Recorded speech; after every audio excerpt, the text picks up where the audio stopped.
As you can see, open your Bibles to Psalm 22. Place your bookmark in Psalm 22. Psalm 22, place your bookmark, and then open your Bibles to Ecclesiastes chapter 9. So place your bookmark in Psalm 22, and then turn to Ecclesiastes chapter 9.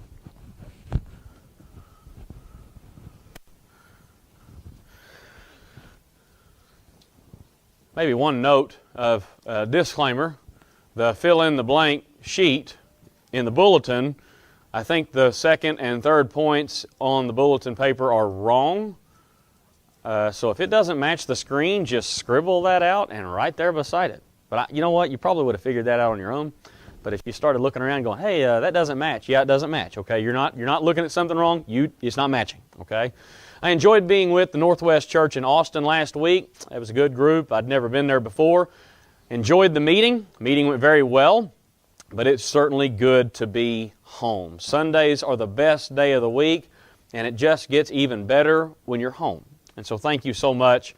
Thank you so much for holding down the fort. I appreciate Nathan and Adam and Steve. It hurts to say it like that, but I do appreciate them filling in my absence last week. They did a fine job with the sermons and the classes, and I appreciate that we have men who are willing to serve in capacities like that.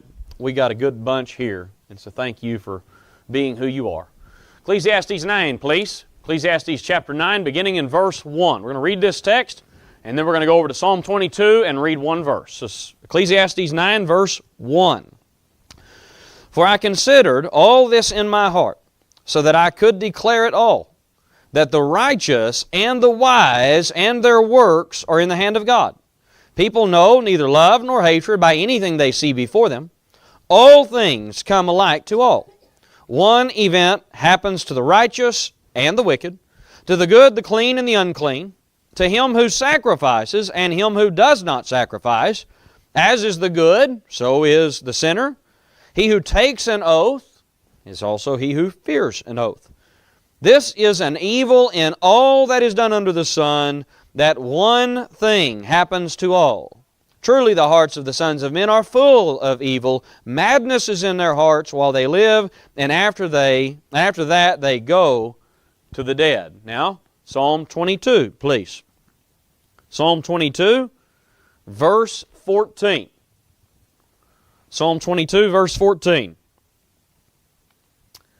I am poured out like water, and all my bones are out of joint. My heart is like wax. It has melted within me. Now, if you're considering the Ecclesiastes experiment, Solomon, as he surveys all of life, he gets to that point in Ecclesiastes chapter 9, and essentially the resounding drumbeat through Ecclesiastes is life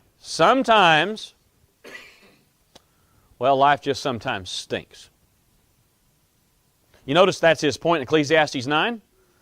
It's the same for everybody. The good experience it, the bad experience. The one who sacrifices has it happen this way, and the one who doesn't sacrifice has it happen this way. What's the point? Everything happens like this. Life happens.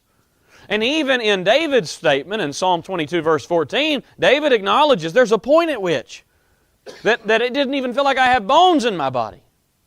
That I looked around and the pressures, the heat of the situation, and it felt as if my heart was wax, melted all over.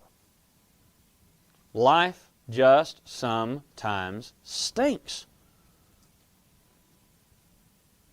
How do we understand that? How do we live in view of that truth? I think it should impress us that in a book of faith, God acknowledges that life is this way. We just read two statements where God acknowledges that life is this way. Solomon's statement in Ecclesiastes, David's statement in Psalm 22. Life sometimes stinks, and not only does God know that, but God cares for us when it happens. You ever stopped and thought about the fact that we have an entire gigantic library in the Old Testament that depict this very thing? It's called Psalms. Read the Psalms lately? Where the psalmist is decrying the circumstances, the situation, and he just says something along the lines of, my heart has melted in me. I have no courage. I have no conviction to move on. I just hate this situation. This stinks. So what do we do with some of that? Well, I think maybe here I should make the statement at the outset that what we do is we take refuge in the fact that God knows this and God cares that we're experiencing it. Now, what we could do here, we could take almost any psalm and make this point. But I want to take Psalm 22 and make this point.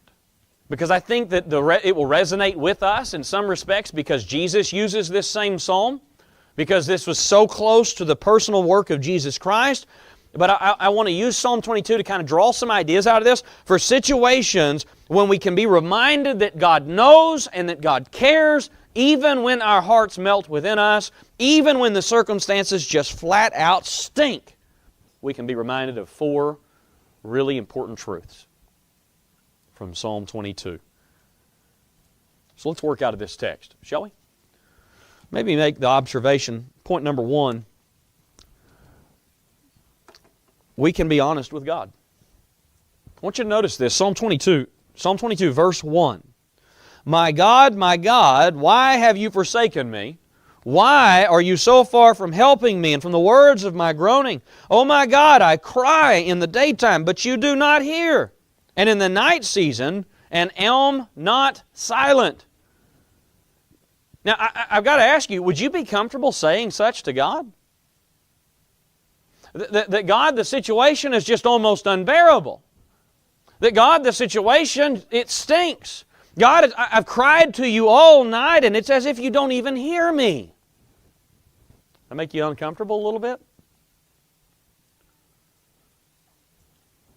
Folks, not only should we be honest with God, I should maybe kind of underscore an element of that it's okay to be honest with God. That not only should we be, but it is okay to be honest with God. If you want to think about it like this, God's got big enough shoulders, He can handle it. God understands some of these ideas. God sees these things. You know, there are 150 Psalms. 65 of them would be categorized as Psalms of lament. Psalms of lament. Lament would be the idea of a complaint, a frustration, a situation that's unbearable, maybe even addressing God and saying, what are you doing about this, God? This isn't the way it's supposed to be. What are you doing? You know, guys, it is okay to hit your knees in prayer and tell God the circumstances right now just stink. This is not what I wanted to happen. This is not how I wanted it to happen. I am struggling right now. This is a lot harder than I wanted it to be, than I thought it would even be. It's okay to tell God that. Maybe I should say, who better to tell than that? And maybe to tie that in a little bit, let's think here. Go to Psalm 139. Go to Psalm 139. And you could probably just kind of hold your finger here. We're going to come back to this a little bit later. Or maybe tuck that extra bookmark there. Psalm 139. There's a reason we should be honest with God. And it's because of who God is. But let's see this in the text. Psalm 139. Psalm 139. We can be honest with God. We are commanded to be honest with God. We are shown examples of being honest with God because God already knows. Can I show that? Let's look here. Psalm 139, verse 1. O Lord, you have searched me and known me. You know my sitting down and my rising up. You understand my thoughts afar off. You comprehend my path and my lying down. You are acquainted with all my ways, for there's not a word on my tongue.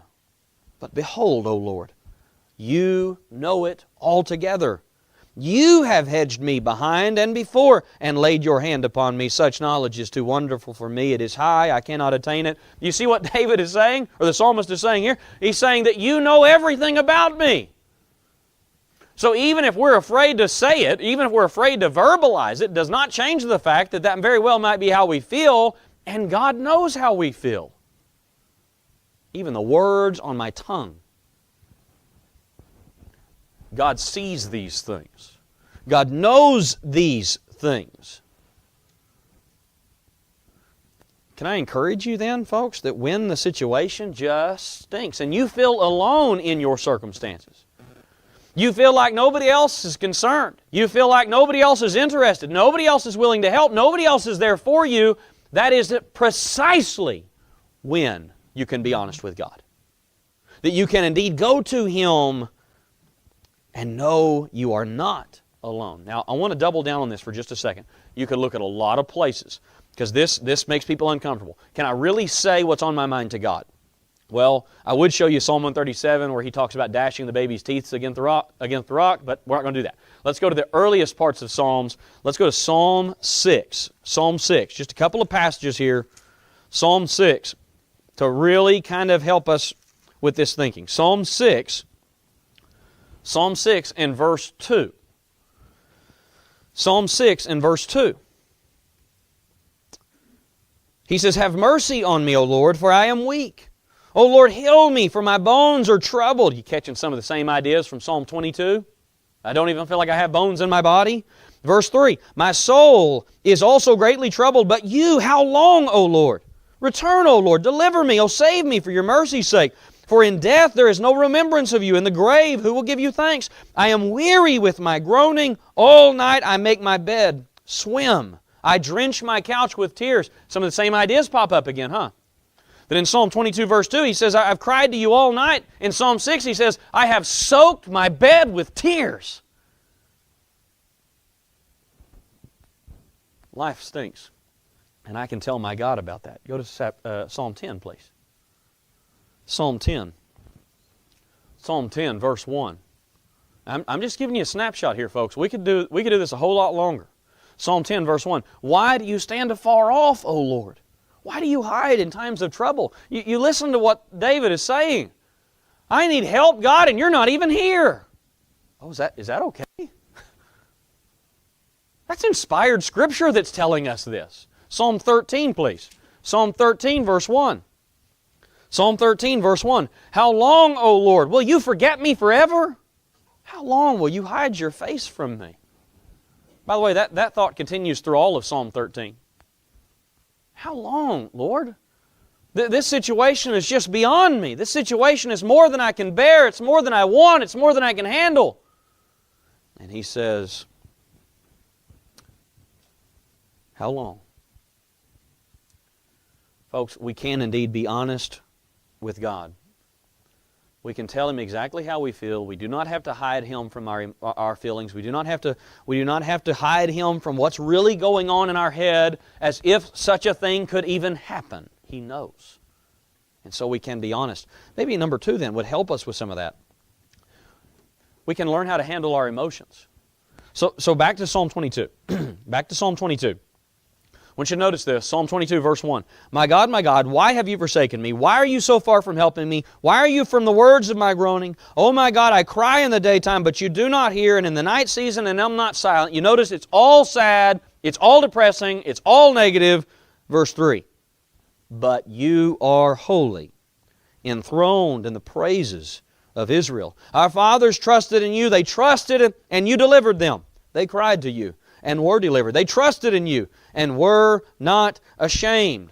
Part of what we're doing then is learning how to navigate some of these treacherous waters. That when the circumstances are just a terrible situation, it's atrocious, we don't want to be in it, well, we can go back to Him. We can go back to Him.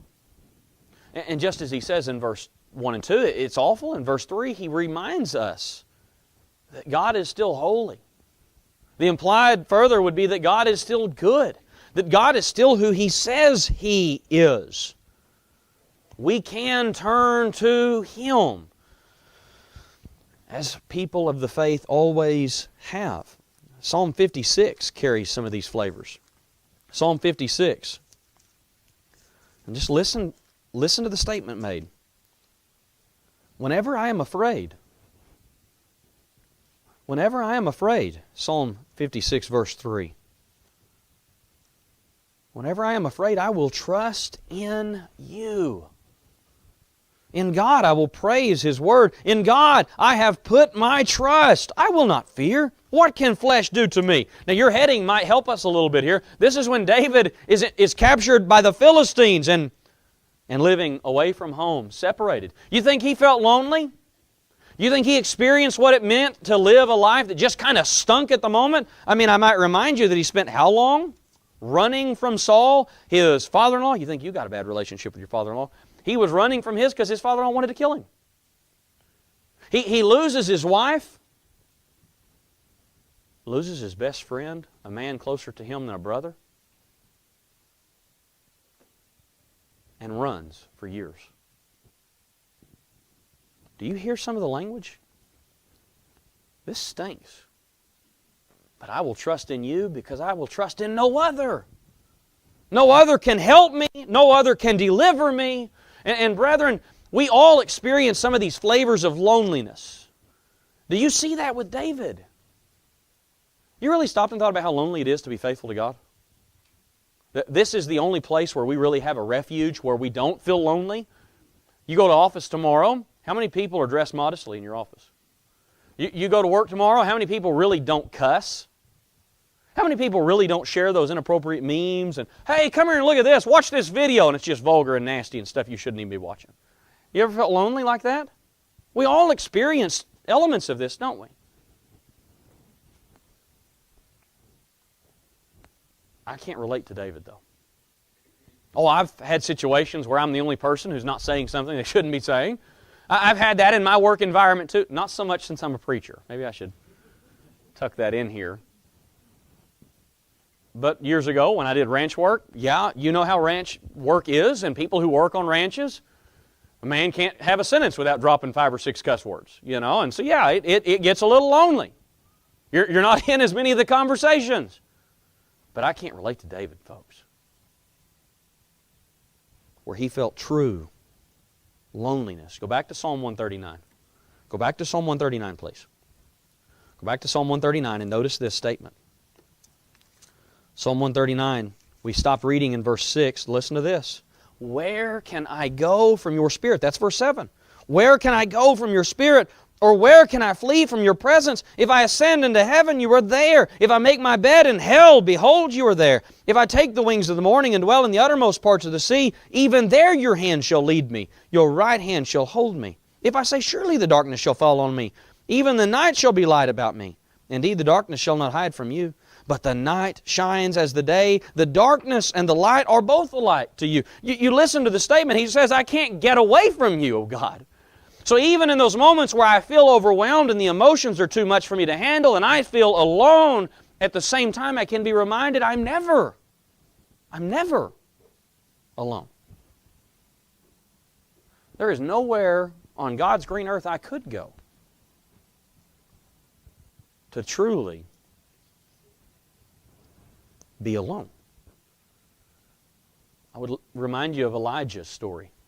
Elijah, when he has this great conquest with the false preachers on Mount Carmel, he tells God in 1 Kings chapter 19 that I am alone left, O Lord. There is no other in the land that serves you faithfully. I'm it. Kill me now. That's what he says. And that little refrain is repeated a few times as he communicates with God, and God sits him down under a broom tree, and he says, look, God, the whole land has turned over to ungodliness, and I'm the only guy left. You know what God says to him? He says, there are still 7,000 who have not bowed the knee to Baal. Get up. You've got work to do. Now, if that doesn't light you up a little bit, I don't know what will. But that was what God told Elijah at Elijah's loneliest moment. He says, you're not alone. Don't forget that, Elijah. And you still got work to do. Get to it, big boy. Folks, that is the point. We've still got work to do. That is the message of the Psalms. Learn how to navigate some of those waters of emotion and make sure we're leaning back on God because He is there. Even in our loneliest, indeed, at our loneliest. We have an ever compassionate God who is ever present with us. What does He tell Israel so many times? I will never leave you nor forsake you. Folks, that is exactly what the Psalms remind us. Number 3, because this is so, back to Psalm 22, because these things are so, then what we do is continue to worship Him. So I want you to notice this. So he says all of these awful things that are happening to him at this moment. Verse 14, he says his heart is melted. Just before that, he said he's surrounded by the bulls of Bashan. Verse 12, down a little further, verse 16, he says the dogs have got him. He's just surrounded. He says, verse 21, save me from the lion's mouth. In verse 21, he says, from the horns of the wild oxen. And listen to this. He says, you have answered me. And listen to the shift in tone now. He goes from agony to conviction. Verse 22, I will declare your name to my brethren. In the midst of the assembly I will praise you. You who fear the Lord, praise Him. All you descendants of Jacob, glorify Him and fear Him, all you offsprings of Israel. You hear that? He goes so quickly from this situation stinks to God still worthy of worship. Look a little further, verse 25.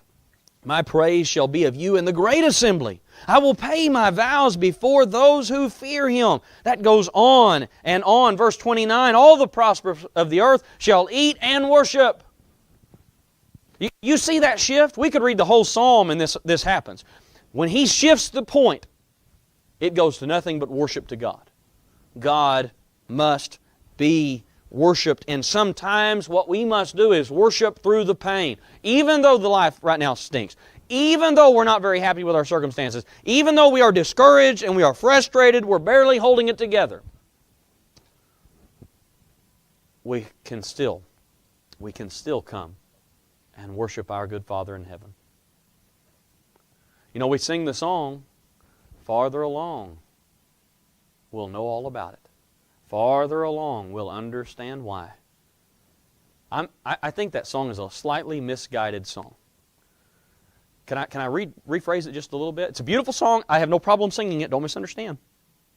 But can I tell you why I think it's slightly misguided? I think when we open our eyes in glory, we won't care what happened here. You see? Now, next week I'm preaching on heaven.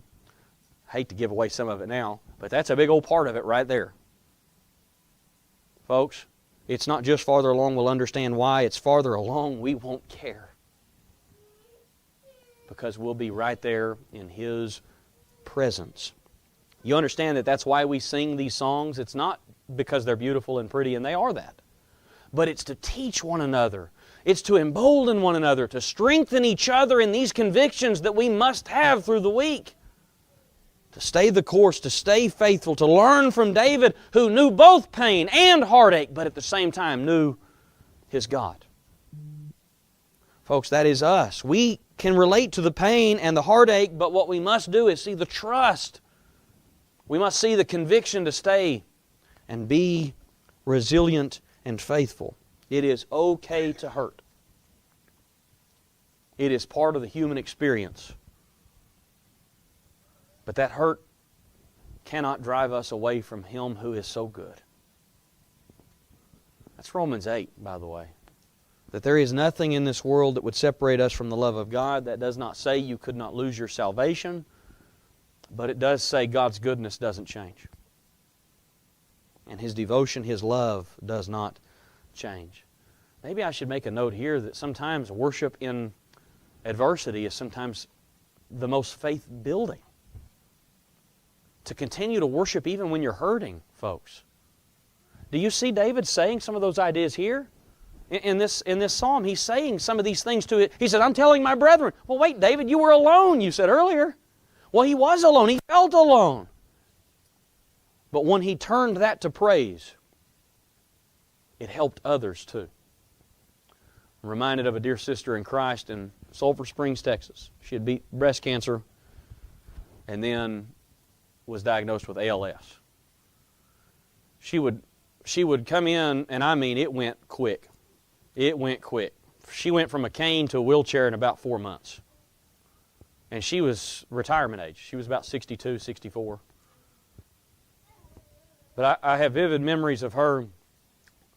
She would come in, by this point she was on oxygen.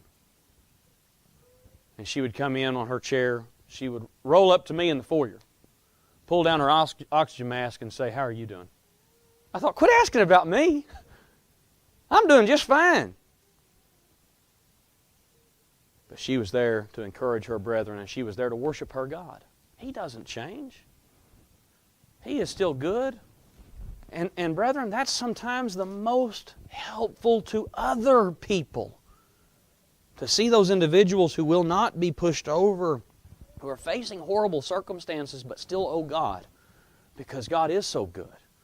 And that is what our children need to see. That is what our grandchildren need to see. That even when life stinks, He is worthy of worship. And then maybe I should tie in here. I think these all complement one another. Number 4. That when our hearts melt, what we do is we reflect on what God has done.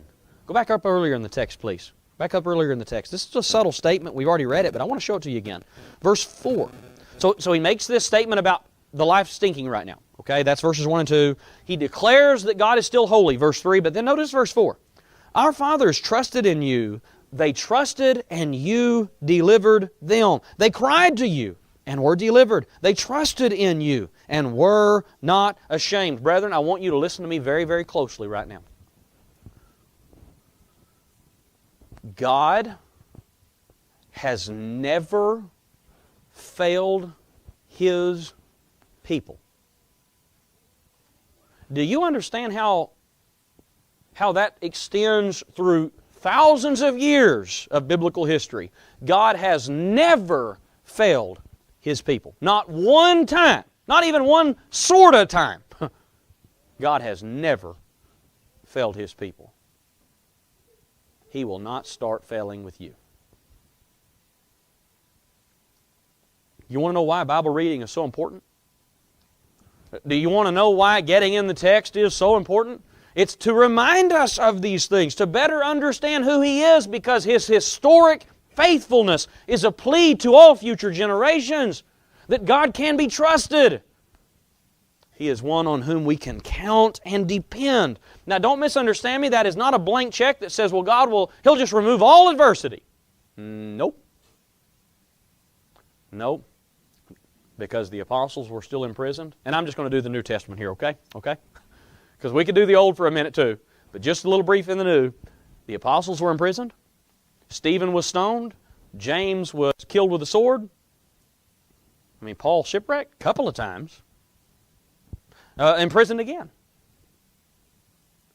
Not one time does God make promises that He will never allow you to face hardship. Instead, what He says is, I will help you through it.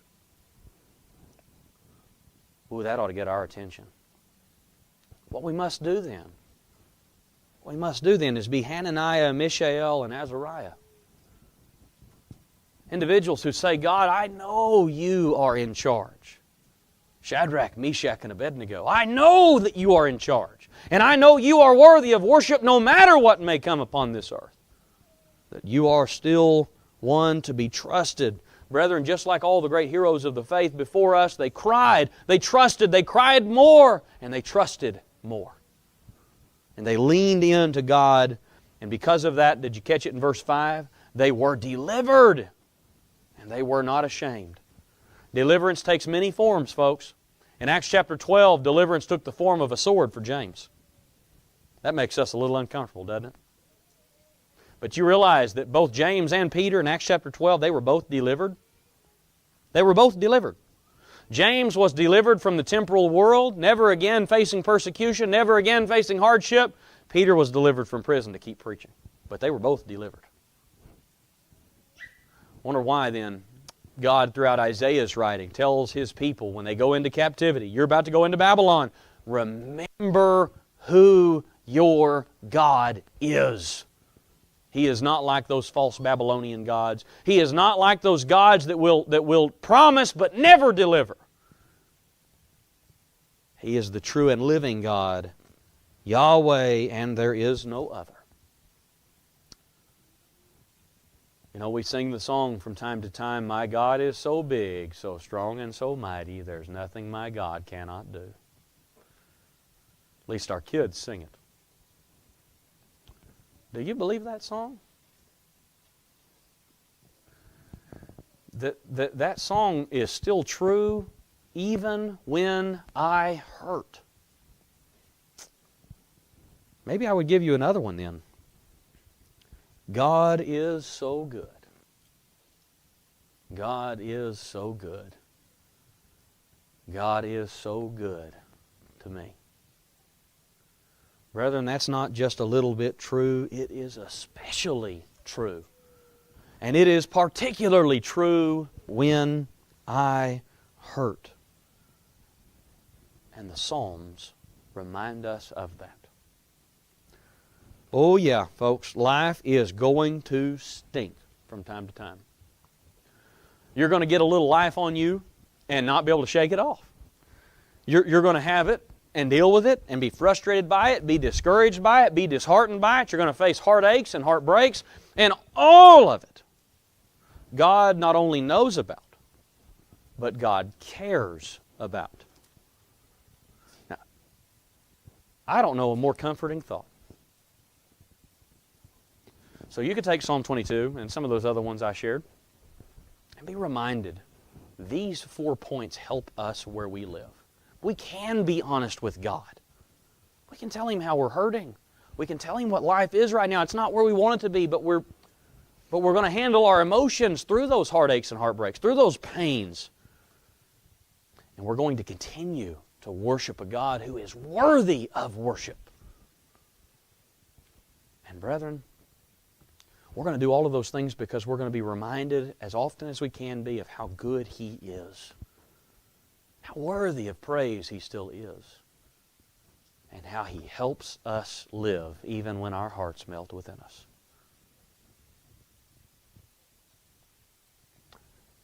You're sitting here this morning, not a child of God, needing what God offers, needing a hope.